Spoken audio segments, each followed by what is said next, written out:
തദ്ദേശ സ്വയംഭരണ സ്ഥാപനങ്ങളിലേക്ക് നടന്ന ഭരണാധികാരികളുടെ തെരഞ്ഞെടുപ്പിൽ ഇരിക്കൂർ ഗ്രാമപഞ്ചായത്ത് പ്രസിഡന്റായി മുസ്ലിം ലീഗിലെ CK മുഹമ്മദ് മാസ്റ്ററെയും വൈസ് പ്രസിഡന്റായി കോൺഗ്രസിലെ MO ശ്രീജയെയും തെരഞ്ഞെടുത്തു. പ്രസിഡന്റായി തെരഞ്ഞെടുക്കപ്പെട്ട CK മുഹമ്മദ് മാസ്റ്റർ എന്ന ഞാൻ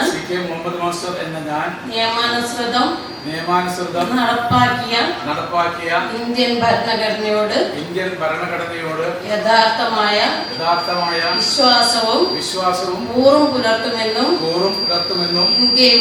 ഇന്ത്യയുടെ പരമാധികാരവും അഖണ്ഡതയും നിലനിർത്തുമെന്നും ഭയാശങ്ക കൂടാതെയും മമതയോ വിദ്വേഷമോ കൂടാതെയും ഞാൻ എന്റെ ഔദ്യോഗിക കൃത്യങ്ങൾ യഥാവിധിയായും വിശ്വസ്തയോടും എന്റെ പരമാവധി കഴിവ് പ്രയോജനപ്പെടുത്തിയും നിർവഹിക്കുമെന്ന് ഈശ്വരനാമത്തിൽ സത്യപ്രതിജ്ഞ ചെയ്യുന്നു.